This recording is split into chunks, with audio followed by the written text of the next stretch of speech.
What's happening, everybody? Hope everybody's doing well. It's good to be just gotta check and make sure my levels and speaker are good. The last time I tried this, I was having issues with my audio. Okay, I think it's fine. I think it's good. Hopefully it's all good. Hopefully it's all good.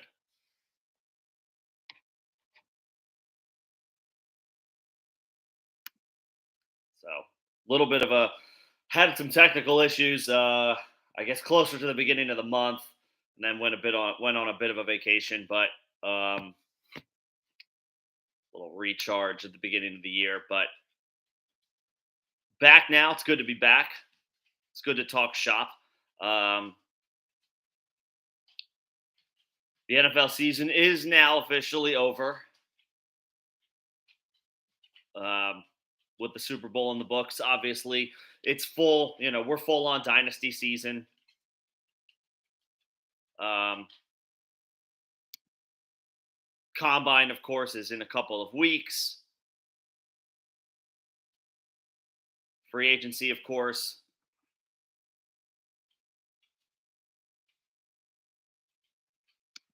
A couple of months to go leading up to the NFL draft.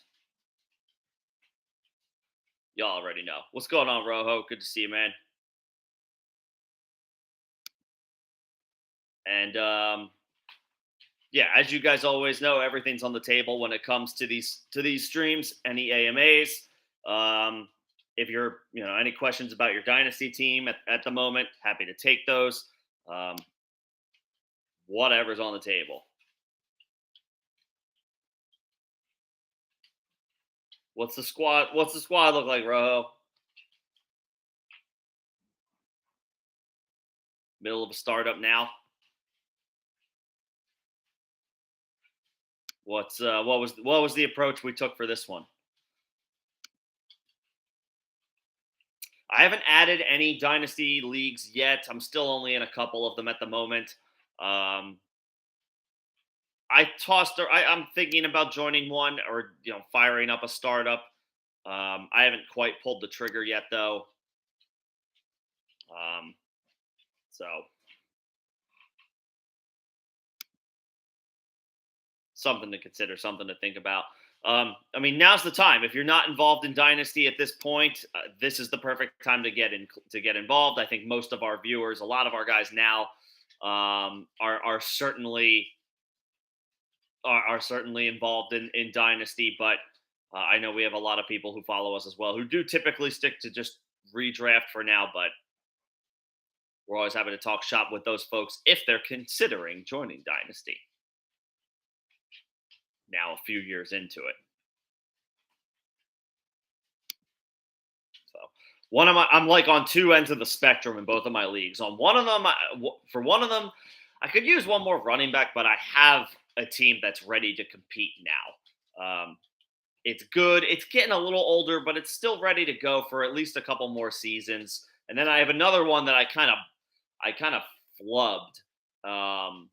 Made a few too many dumb trades right at the start of the beginning of it, and now it's in a bit of a rebuild, probably a multi-year rebuild. So on opposite ends of the spectrum, and it's fun. It's fun to have one that's at least contending, and it's another one where it's like there's a variety of ways that this can go, and ideally it turns into a successful one, but you're not 100% sure how you're going to get there. Hopefully,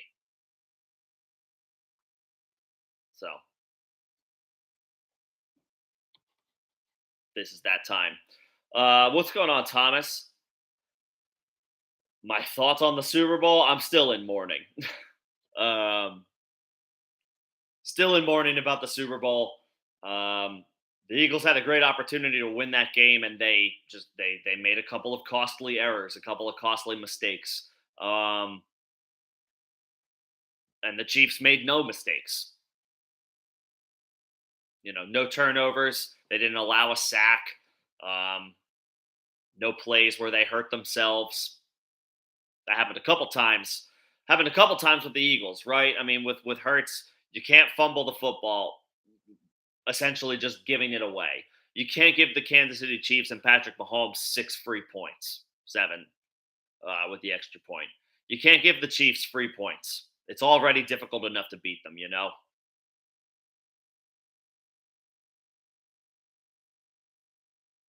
And then what had been kind of talked about, it was glossed over in a lot of national circles as far as the Eagles roster.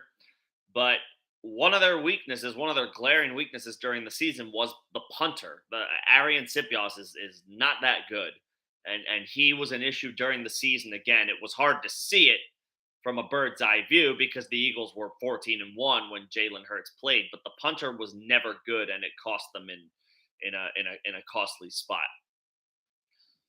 As far as the holding call against James Bradbury, I mean, it was look, objectively, technically, it was correct. It was a hold. Um, Bradbury has admitted it himself. A couple of Eagles admitted it themselves that it was a hold. You just don't. You hate it because you don't want to see the refs have to make a call at that point in the game with that much on the line. The other side of that coin is don't give the refs that opportunity, you know? Don't put them in a position where they feel like they have to throw the flag. He got just enough of the jersey tug. It wasn't much. Again, it was in that spot. We've seen we've seen players get away with more in that spot, right? But objectively it was a hold. I don't like that it was called there. I don't like that it had to be in that spot in that moment, but objectively it was not an incorrect call. So, frustrating. Um frustrating. It's annoying that it happens in that moment, essentially at the 2-minute warning allows Kansas City to just kind of sit on the ball and kick the game winning field goal with no time left or not enough time left. Um, they chose to throw the flag in that moment, and there's nothing that can be done about it. You know, that's just that they chose that they saw enough in that moment to feel like um, they had to make a call, and they did. The funny thing is, if Bradbury just lets Juju score there, you know, if you just let him go and let him run by it, maybe he doesn't even make the catch. But if he does, then you actually give yourself the opportunity to come back, right? Even if you give up 7, at least you're getting the ball back with at least the 2 minute, at least 2 minutes left worth of game clock.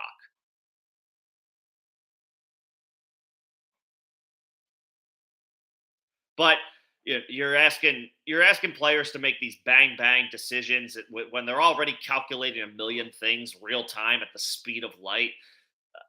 To have the wherewithal to do that in that game when it's just like totally against your instincts as a defensive player to let a player just run by you and score. I mean, it's difficult. It's not my job, and I don't want to make excuses for people, but I guess it's difficult to go over every single possible scenario that could completely unfold. You know, but I'm not a coach and I'm not a professional athlete, so I can armchair here. At the end of the day, it was a great game. The Eagles played great. The Chiefs played a little bit better, and that's why they're Super Bowl champions, right? Regardless of the hold, the Eagles made a couple costly mistakes, and the Chiefs didn't. And that was the difference. So we'll see what happens next year. You know, it was an awesome Super Bowl. It was an awesome Super Bowl. Had a bit of a, you know, bit of a wet rag of an ending with the hold, and then Kansas City just being able to take a knee. But the game itself was awesome. You know, it was a well played game. It was a fun game. The NFL got what it wanted in that regard.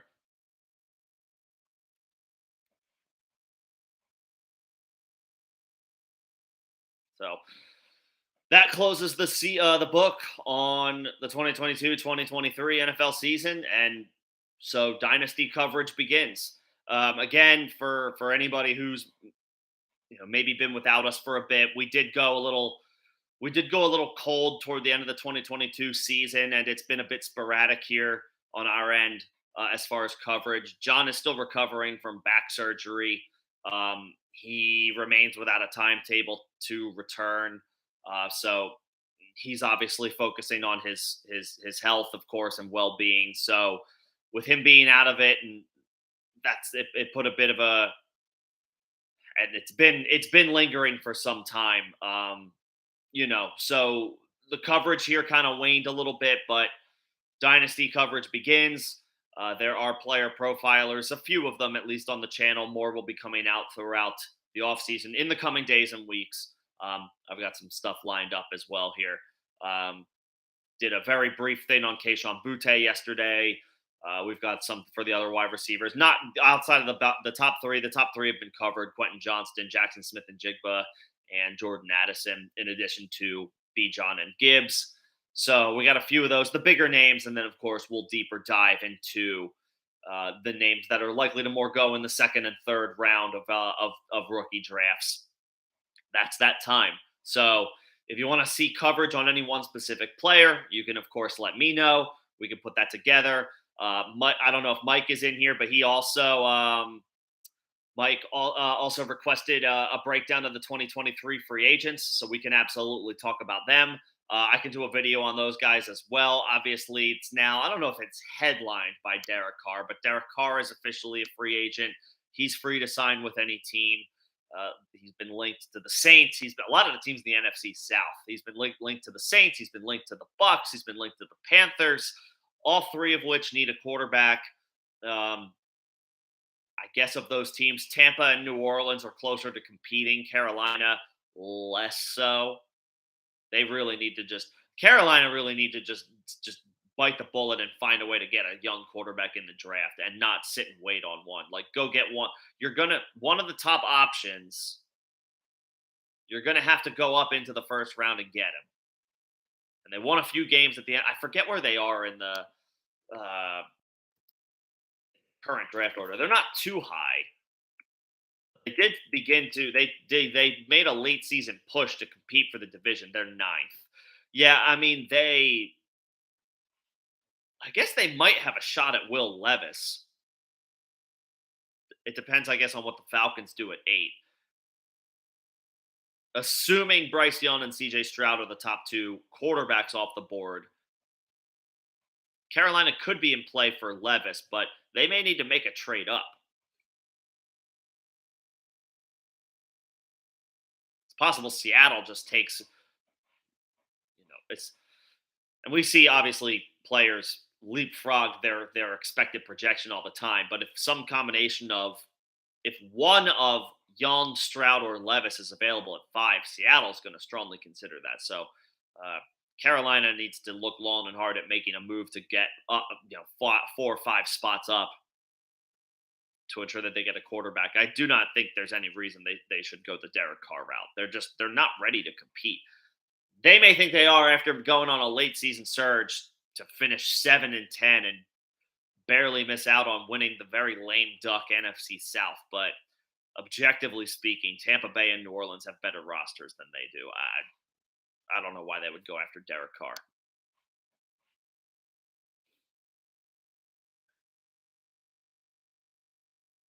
Not really sure why they would do that. Bro, this sounds nuts. So you got it's tight end is not a mandatory position to take. There's 40 rounds. And you're taking kickers instead of the 2023 rookie picks. So I guess that means that the rookie draft will come later.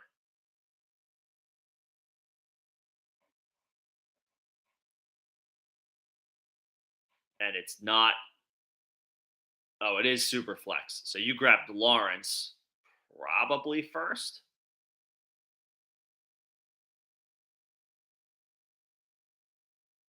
Lawrence, Pickett, Purdy, and Carr. Okay, and Carr will be somewhere as a starter in 2023. See, Purdy is interesting to me.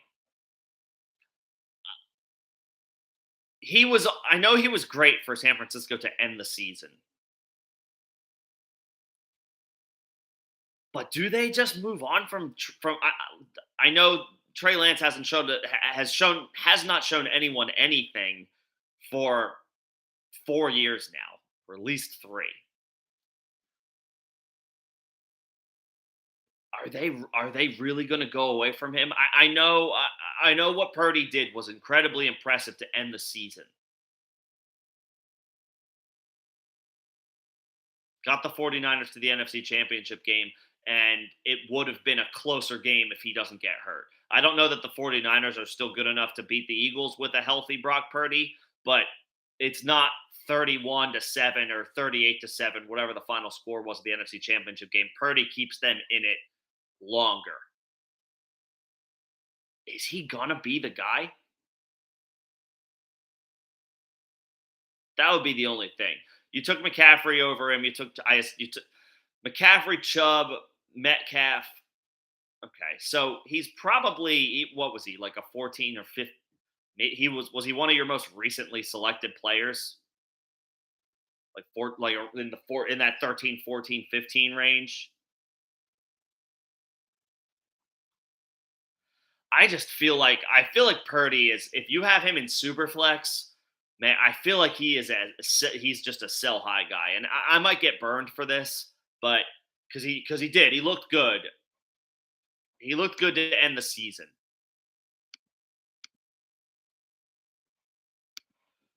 What were his numbers? What were his standard scoring numbers? He gets in there for in week 13, 210 passing yards, 2 touchdowns, and an interception. He's got a great game against Tampa Bay, mostly because on the back of like he was able to plunge for a rushing score, 185 yards and 2 touchdowns. He didn't break 300 yards in any one game, but he also didn't have to. He just kind of he played the role of just don't mess it up for us. Right? San Francisco's got an excellent roster. They've got a great offensive line. They've got elite weapons everywhere on offense, and they've got a great defense. Probably at least after the 2022 season, they were the best, if not one of the best defenses in the NFL. Top two, let's say. Purdy only cleared 20 standard fantasy points once. And again, it's his first 5-6 games of game action in the NFL, 7 or 8 games if you include the playoffs. I don't know, man. I mean, I think at this point, he's going to have a career in the NFL that spans, even if it's as a backup. You would think he's done enough already to the point where he's going to earn opportunities for the next like 7 or 8 years. So he's certainly got long term value in the Superflex league. I just feel like it makes sense to flip him. I really do. Purdy, 13th round. Okay.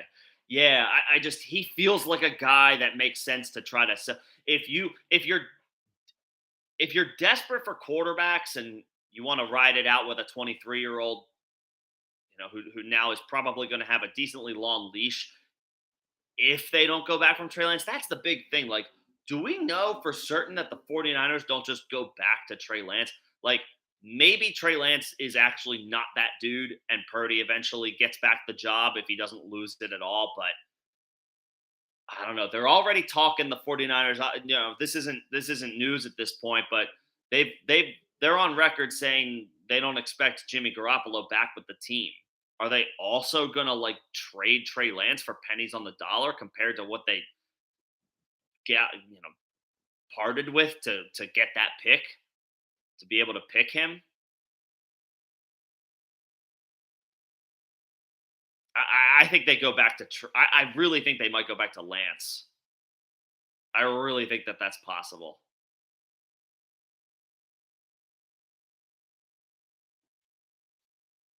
you know.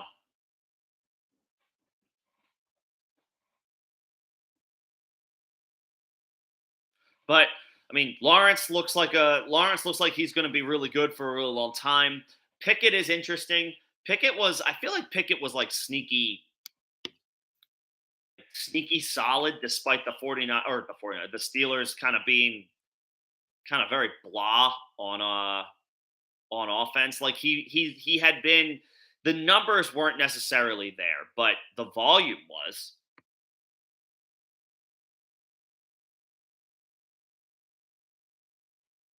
The volume was.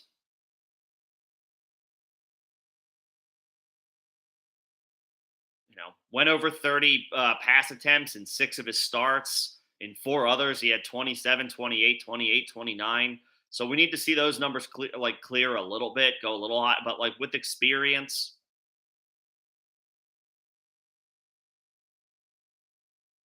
I mean, he's going to have a long leash, right? He was a first round pick. Steelers aren't going to be they're not in a situation or a position to get one of the signal callers this year.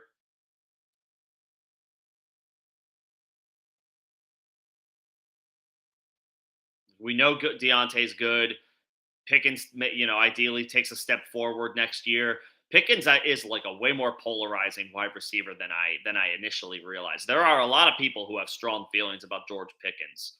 Like on one hand, he struggles to get open, but on the other hand, you got to get open somehow if you're going to score points at the at the rate that he does. I personally like George Pickens. There are some people in the analytics community who aren't big fans of George Pickens because he has difficulty separating on a play-by-play basis. But when he separates, it's for then all of a sudden it's like, oh, this dude's just wide open. I don't know. There were people complaining. It was one of the last games of the season. I don't know if it was actually week 18. It might have been week 18. It was week 17 or 18 where Pickens is struggling to separate. He's a sell, and then it's like he scored a touchdown where nobody was within 5 yards of him. I was like, well, he must have separated kind of well on that play.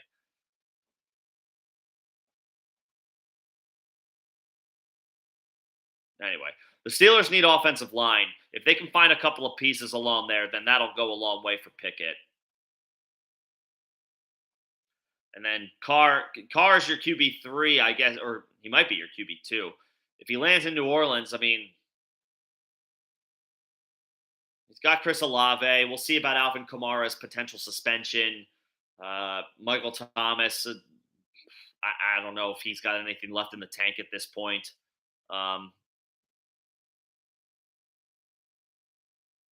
But they've got some interesting pieces. Shaheed, um, Shaheed is a burner. I don't know if they bring Jarvis Landry back, but they'll find a slot guy or a third guy to fill that role. And then Olave is a budding star. So we'll see about Carr, man. See about Carr.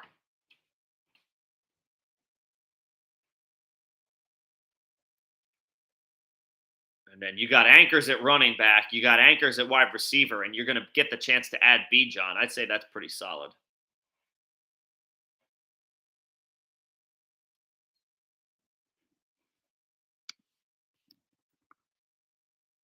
Pretty solid.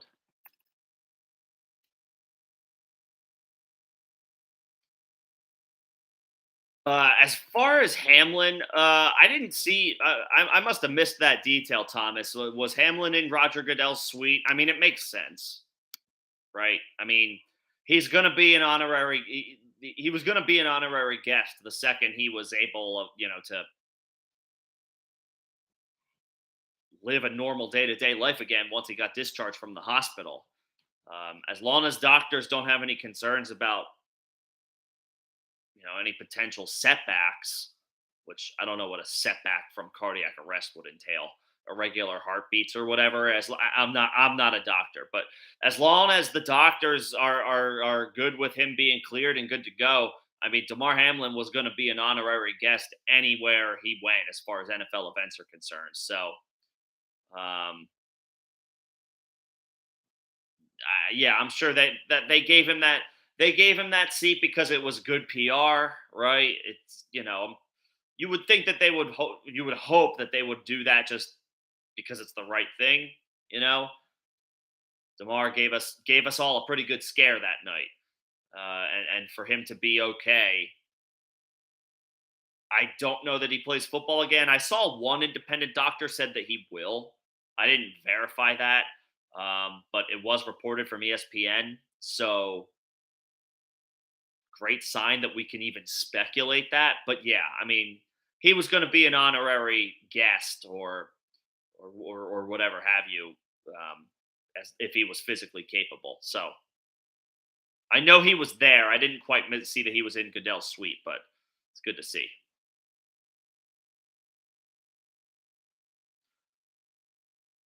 Yeah. What's going on, Fortune? Good to see you, man. Yeah. Happy to talk shop on any and all things Dynasty. Obviously, the production is a little lessened without John. John is the mastermind behind um, a much more potent setup.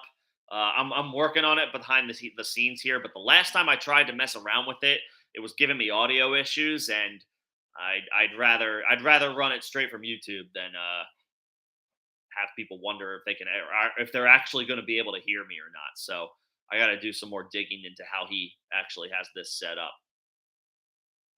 Um, as far as coverage for the draft class itself, yeah, I mean, I can do that in a video. I mean, but in layman's terms, I think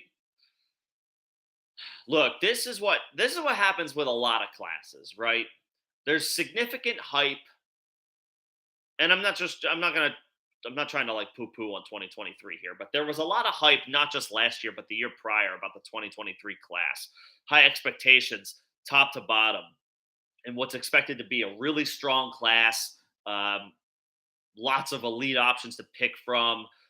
A late first this year is like a mid first in other years, and that still might. I'm not sure that the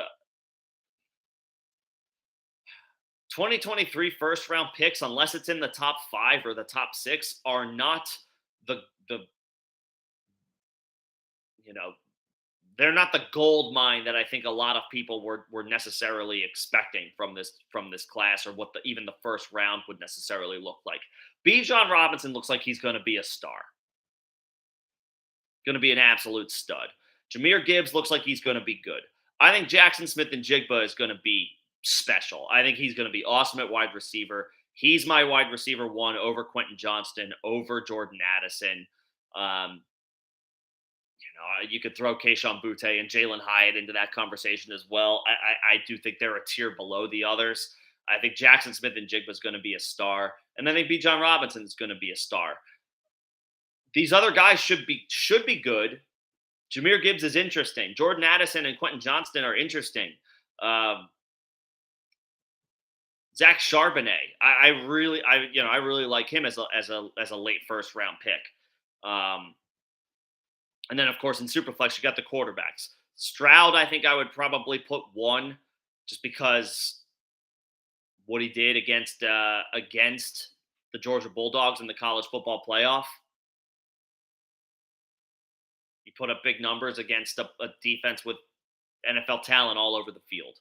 Stroud, I would go one. Bryce Young, I would go two, and then Levis, I would go three. All three should be taken in the top 6 of Superflex leagues. In one quarterback leagues, it gets a little trickier. Probably take them. You take Stroud, let's just say, like, I don't know, 6 or 7 after B. John, after Gibbs, after the top 3 receivers.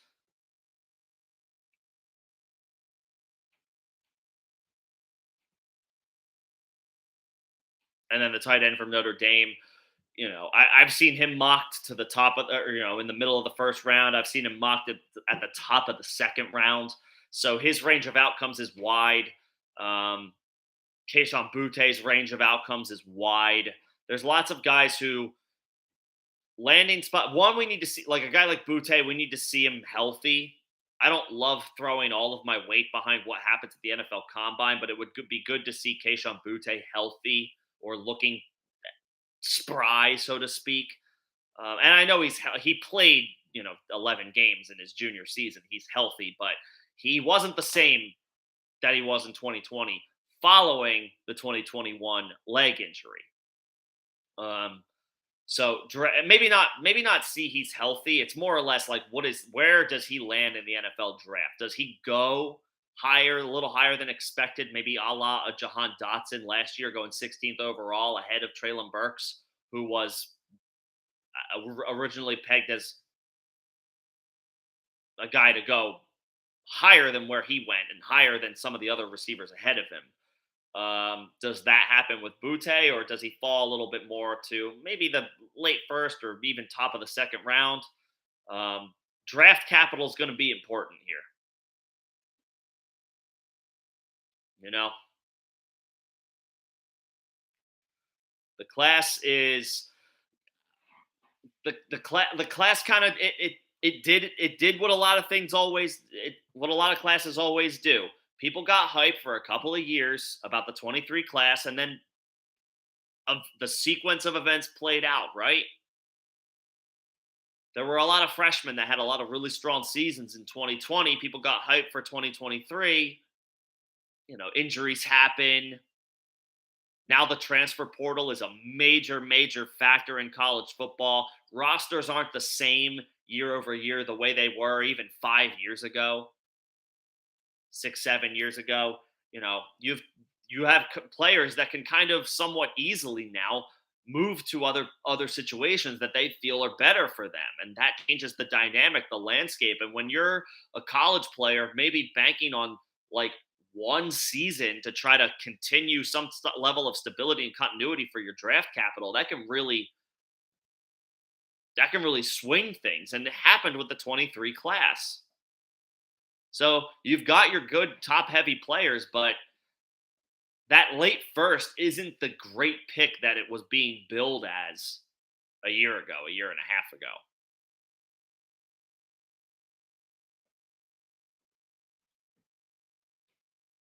So there will be wide receivers that land in favorable spots, and it's a pass happy league. You want young wide receivers, not in every situation, but if you're looking at a rebuild, you probably want younger wide receivers ahead of running backs that are in questionable committees. If you feel like you're turning the corner and you're good at receiver, then sure. Then it makes sense to grab a guy like, let's see where Charbonnet lands. Let's see where Spears lands. Let's see where Evans lands, Zach Evans.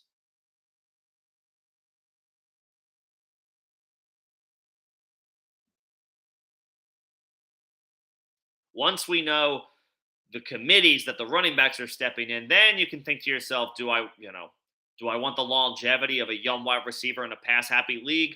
Or can I start to swing for the short term and try to start winning and competing and grab some of these running backs? All depends.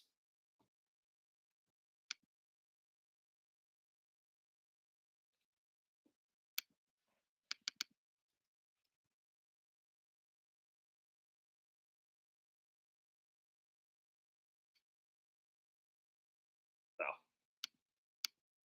but I can put something together as far as like the different strengths of this class. That's not a problem.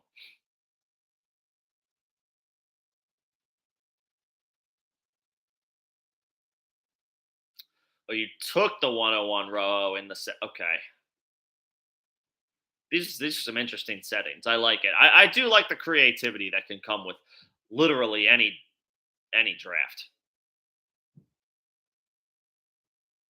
As long as the league is on board with creativity, flexibility, and different ideas. It's fun to play that way. And yeah, about Trey Lance, right, I have a sneaky suspicion he's going to be the guy to start week 1. But yeah, if he's not good, if he's not good or the 49ers get off to a bad start, yeah, the fan base will be clamoring for Purdy.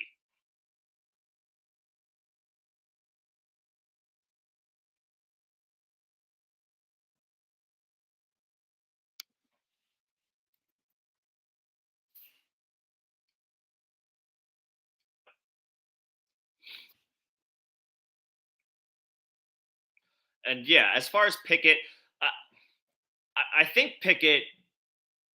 I think Pickett is slightly better than the numbers actually show.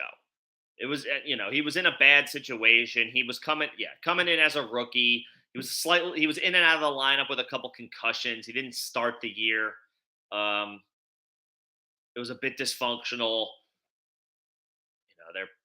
Do they play Chase Claypool over George Pickens? Do they give Pickens more run over Claypool? Then they addressed it by getting rid of him and turning that into a second round pick that's going to be higher in the second round. So ideally, they add some talent along the offensive line. That's what Pittsburgh really needs. But if they can find even one guy, like one or two guys to plug in on the offensive line who are even minor upgrades, then Pickett will be fine. Pickett will be fine. He's going to be the starter for a few years. He's a first round pick. So even in a worst case scenario, he's good. In a worst case scenario, which this is not going to happen, but in a worst case scenario, Pickett bounces around the league for 10 years, which means he still has plenty of value. That's a worst case scenario. And for the next 2 or 3 years, yeah, he's the starting quarterback for the Pittsburgh Steelers. There's no doubt. And I know you're a Pickens guy, Rojo. I started to finally see, maybe not finally, but eventually at least on Twitter, analytics Twitter, I started to see like, well, George Pickens doesn't get separation enough. Like, okay, fine. He doesn't separate on every single play. Seems to translate into the box score eventually. That guy's a stud. That guy's a stud.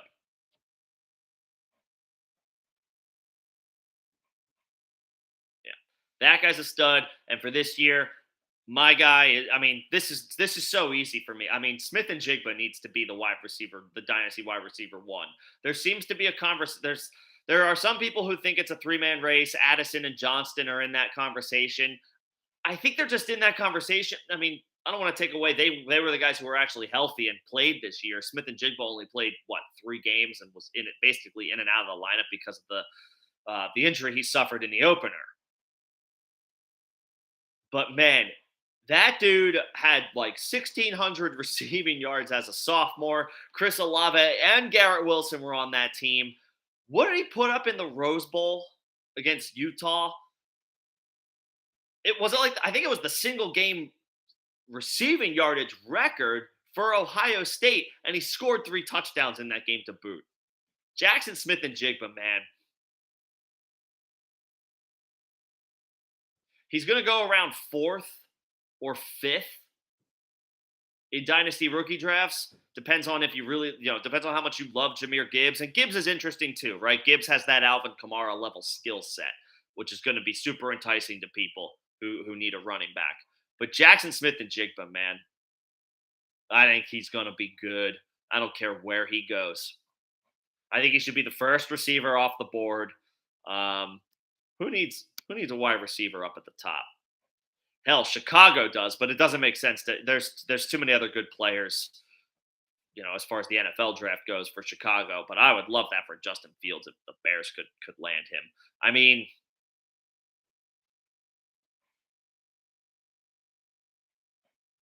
does he go to New England at 14?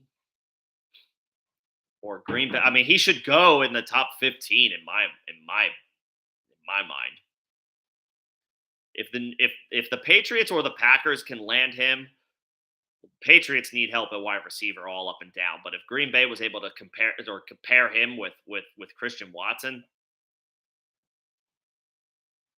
that'd be enticing for Aaron Rodgers to come back for another year or so. But free agency starts before the draft, so hell, Tennessee could use him too at 11.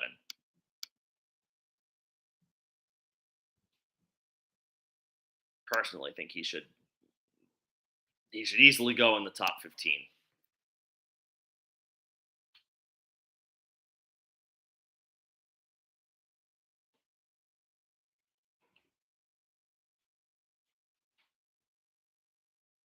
Forget where. There's got to be a.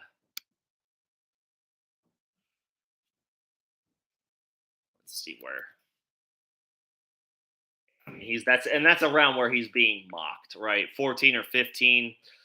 I guess personally, if I'm in a position to get a guy like Smith and Jigba, I want him to go to a place like the Patriots where they have nobody. I mean, Jacoby Myers is a nice player. I don't want to disrespect Jacoby Myers. He's a good player, but you want to bump him to your number two option, not your number.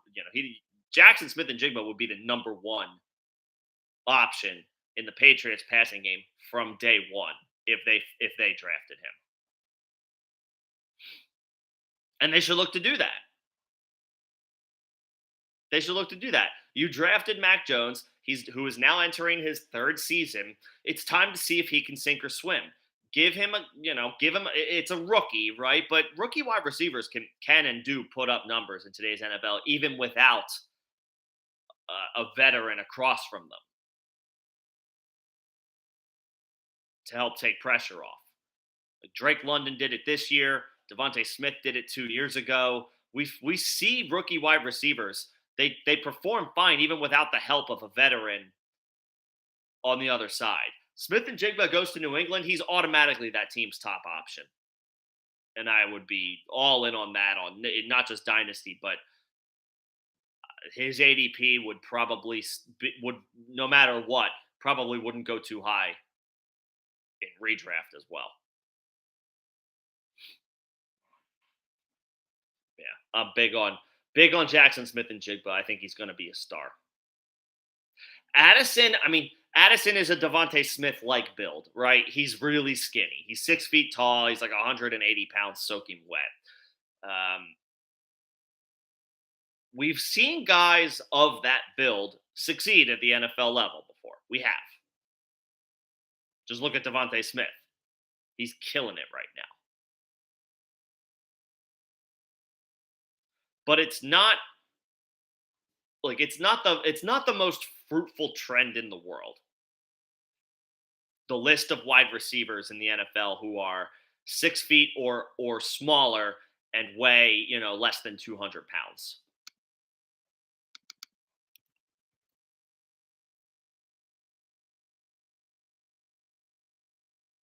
Yeah. I had a list of them somewhere. I can't seem to find them.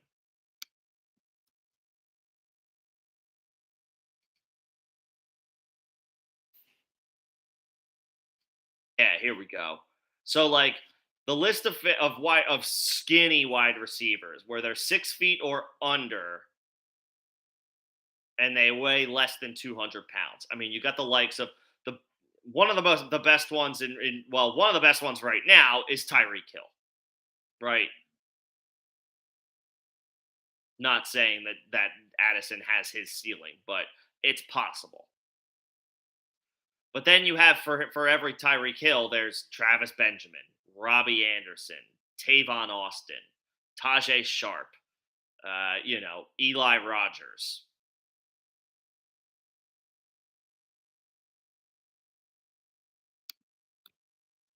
There's a bit of a trend that I'm a little leery of with Addison.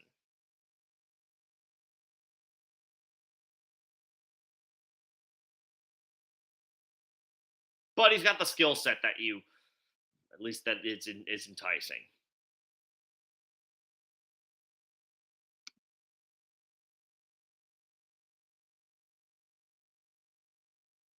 And his college production is outrageous. It was at Pitt, so it was in the Pitt's in the they're in the ACC. So the competition is but still, like when you put up the numbers that Addison did at Pitt before prior to last year, his year at USC, I mean, the talent pops off the page. There's no question about that.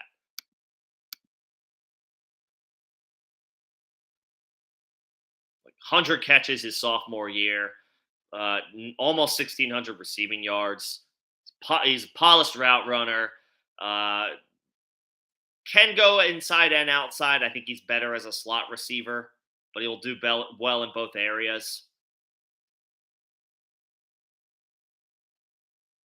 Does he create separation? I mean, look, I'm not too worried about people who create separation because if George Pickens is the poster boy in analytics Twitter of not being able to create separation, then I'm not too worried about that. because Pickens is nice.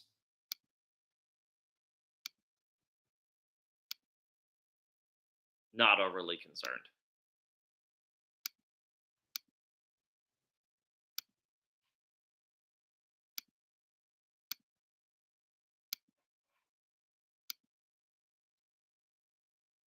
Not too worried. And then as far as Johnston, I mean, he's the prototype, right? He's the dude who looks the part. He's 6'4". He played the X receiver position at TCU. Had a huge game against Michigan in the college football playoff.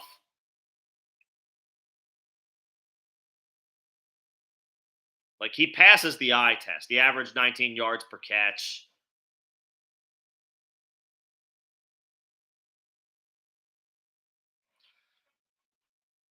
But then there is TCU got absolutely blasted in the national championship game. We're not going to blame Quentin Johnston for that, but he had a night to forget that night. I think he had one catch, like for 3 yards, something like that. But he put up big numbers against Michigan. Like, that's still, and Michigan had an elite defense in 2022. So, we'll see. He's like the measurables guy. For me, when you combine the when you put it all together, not just the look and feel, but the numbers as well. For me, it's Smith and Jigba.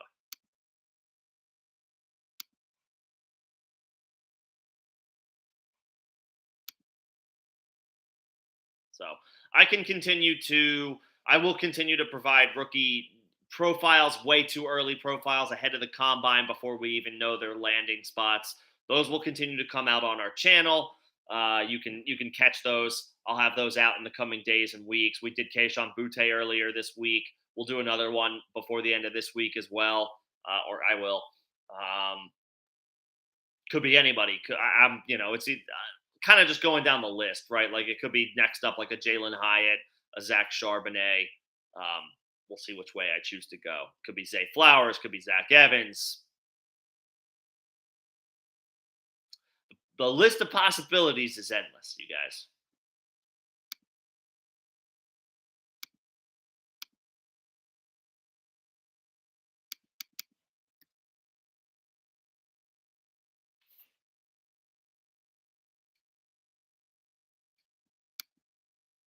Yeah.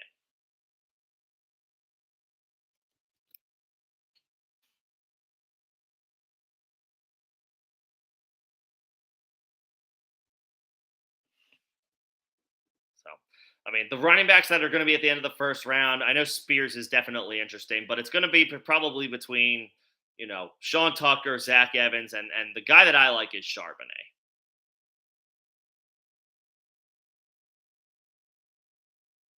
A lot of people are going to end up liking Charbonnet.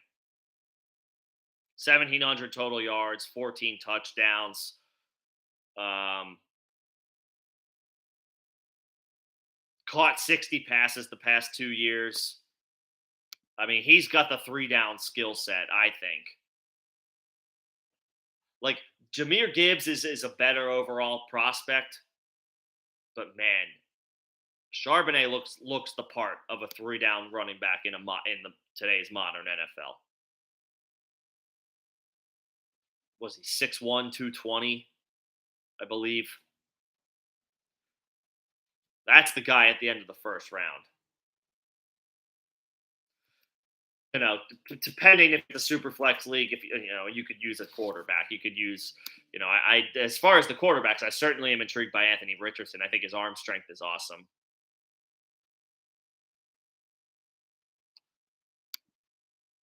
So it depends on what you need, depends on what you need.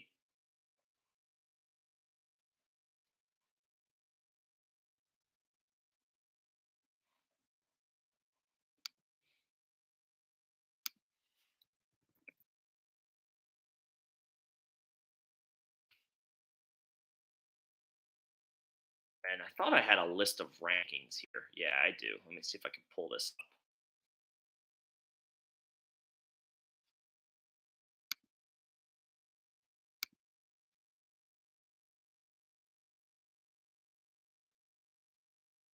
Moving a little slow.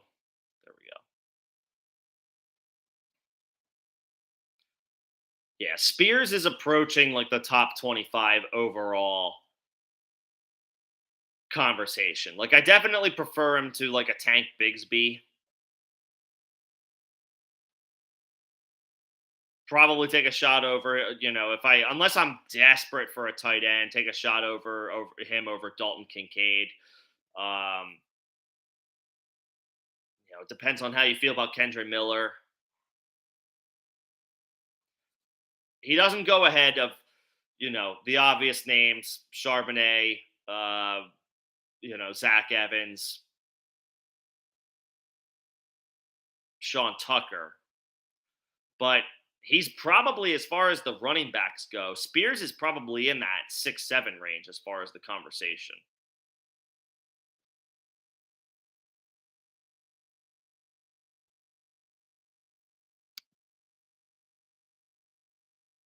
Got an enticing skill set for sure.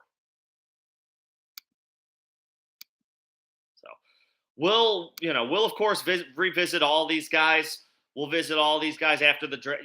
We'll continue to evaluate or provide some quick profiles on each individual guy throughout this pre-draft process. Again, just let me know either as a comment on any video or in the chat or in the Discord if there's any one guy you want me to cover before the draft. I can absolutely do that. Otherwise, I'll just kind of keep pumping them out as I go.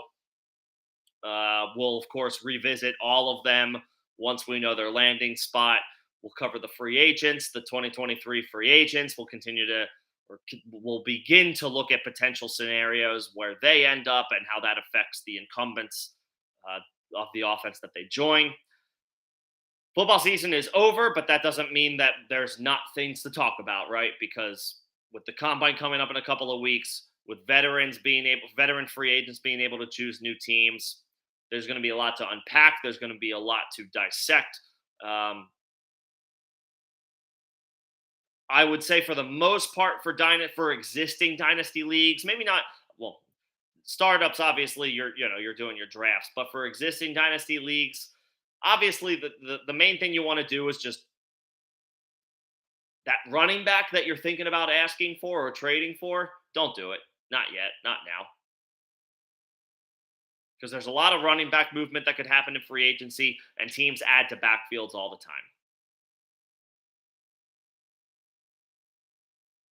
If you're selling a running back, then great, do it. If you're trying to acquire, try to do that later. We need to see backfields on. These backfields are not going to stay the same in any way, shape, or form. Wide receivers, fine. Knock yourself out. If there's a trade that involves a wide receiver that you like, go for it. Running back, I just have way more pause before we actually know, forget the draft, the movement of the free agent running backs.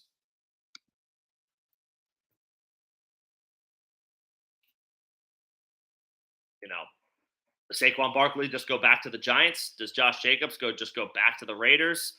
Does Tony Pollard go back to the Cowboys? Miles Sanders is an unrestricted free agent.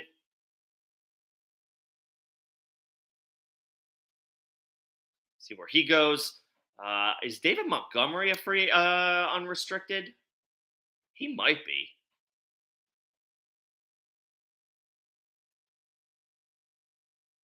Rashad Penny is. Jamal Williams is. Raheem Mostert. Donta Foreman. Miles Sanders is. I'm trying to see if Montgomery.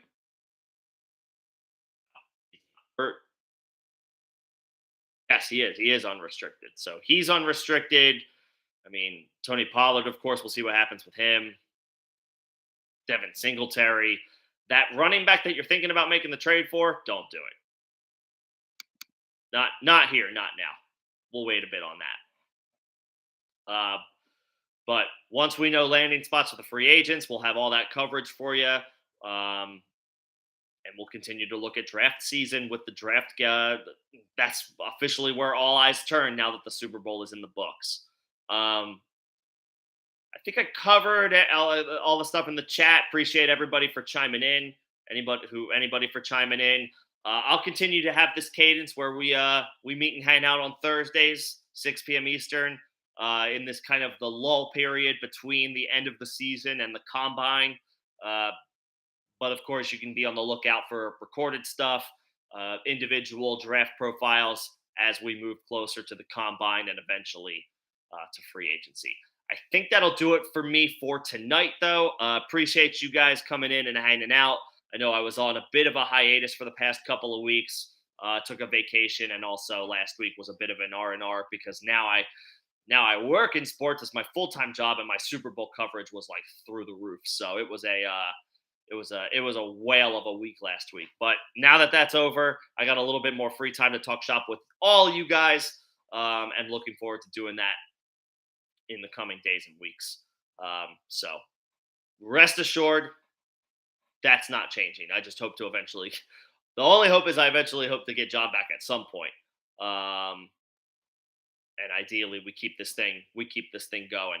Yeah, the momentum definitely slowed a little bit.